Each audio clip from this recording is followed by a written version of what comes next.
اعوذ باللہ من الشیطان الرجیم بسم اللہ الرحمن الرحیم۔ ابھی یہ ہمارے میڈیا اور سوشل میڈیا پہ ایک بات بہت وائرل ہے کہ جو پی ٹی آئی ہے اس نے آئی ایم ایف کو جو ہے وہ خط لکھا ہے۔ اصل میں بتاتا ہوں کہ یہ خط لکھنے کی وجہ کیا ہے۔ اس کو ایک سمپل سی ایک بالکل عام سی مثال کے تھرو سمجھا دیتے ہیں۔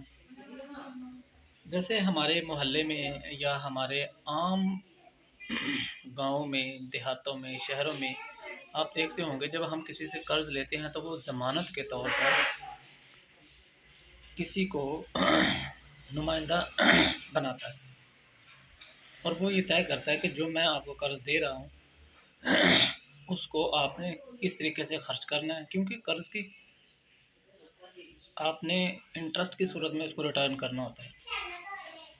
تو جب کوئی میرے نام پہ قرضہ لے گا اور مجھے وہ قرض کا جو فائدہ ہے یا وہ رقم ہے وہ نہیں ملے گی تو وہ قرض پھر میرے نام پہ کیوں ہے؟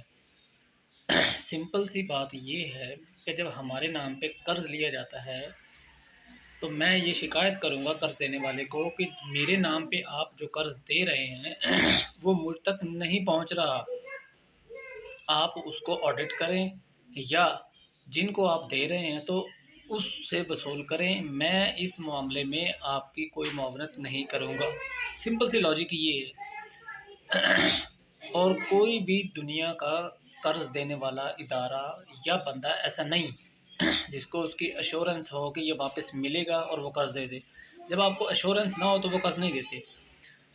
اب پی ٹی آئی نے اپنا تحفظ یہ ظاہر کیا ہے کہ ہمیں جو آپ سے یا آپ نے ہم سے جو ایگریمنٹ کیا تھا کہ قرض میں آپ ہمارے ساتھ تعاون کریں، جب قرض لیا گیا تھا تو اس میں سائن کروائے گئے تھے، تو انہوں نے ان سے سائن کیوں لیے تھے؟ وہ ہر ریلیونٹ پارٹی سے اعتماد میں لیتی ہے، ان سے بات کرتی ہے تاکہ کوئی بھی پارٹی جو کہ حکومت میں آئے یا وہ حکومت کے ساتھ کسی بھی طریقے سے کسی بھی لاہے عمل سے اس کے ساتھ کنیکٹ ہو یا اپوزیشن میں ہو، تاکہ وہ سب اس معاملے کے ذمہ دار ہوں تاکہ قرض واپس کرنے میں آسانی ہو۔ لیکن پاکستان کا المیہ یہ ہے کہ پاکستان جب سے بنا ہے قرض لے ہمارے ادارے، ہماری گورنمنٹ، ہماری پولیٹیکل لوگ لے رہے ہیں، لیکن اس کا جو بینیفٹ ہے وہ ہم تک ثمرات نہیں پہنچ رہے۔ تو یہ اس میں کہاں سے غلط ہو گیا بھئی خط لکھ دیا گو کہ میری ایک پرسنل اوپینین ہے کہ خط لکھنے سے آئی ایم ایف قرض روکے گا نہیں۔ اس کی بھی ایک بڑی وجہ بتا دیتا ہوں۔ کیونکہ پاکستان کو جو اس وقت مانیٹر کرتے ہیں ادارے، وہ امریکہ کچھ اور ادارے ہیں، تو ظاہر ہے وہ پاکستان کو اتنا قرض ضرور دیں گے کہ یہ ہمارے جو اپنی مرضی کے فیصلے ہوتے ہیں وہ ان سے کروائے جا سکیں۔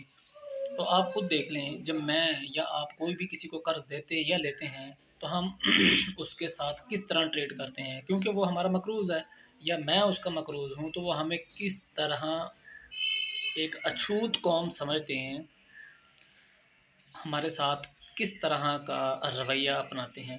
تو قرض دینے والے تو پھر اسی طرح کا رویہ اپناتے ہیں، تو کہاں کون آپ کی عزت کرے گا؟ دیکھیں، قرض لینے کا مقصد یہ ہے کہ آپ ایمرجنسی کی صورت میں اپنے ملک سے سخت فیصلے کر کے اور وہ جو ان کا ریٹرن دے کے تاکہ اپنے ملک کو استحکام دیا جا سکے۔ لیکن پاکستان کا تو عالمی ہے ہی یہ، جو قرض دیے وہ لوٹ کر کھا گئے۔ آپ 75 سال سے دیکھ رہے ہیں کہ پاکستان کا قرضہ بڑھ رہا ہے، کم نہیں ہو رہا۔ اس کی کیا وجہ بھائی؟ پاکستان کا ہر نیا آنے والا بچہ 2.25 لاکھ 1,75,000 کا مقروض ہے، حالانکہ ہم نے تو آج تک ڈالر کی شکل تک نہیں دیکھی۔ تو ہم کیسے مقروض ہو گئے؟ یہ پیسہ جا کہاں رہا ہے؟ ہمارے ملک میں انسٹیبلٹی آ رہی ہے، کہاں سے آ رہی ہے؟ بیسیکلی ہمارے ملک کو ان غریبوں نے نقصان نہیں پہنچایا جتنا ہمارے اداروں نے اور جو ہمارے پولیٹیکل لوگ ہیں انہوں نے۔ جو بھی اس ملک کو ٹھیک کرنے کی بات کرتا ہے اس کے ساتھ یہ اچھوتوں والا معاملہ کرنا شروع کر دیتے ہیں۔ بھئی اگر آپ سے نہیں ملک چل رہا ہے تو کم از کم آپ پیچھے ہٹ جائیں۔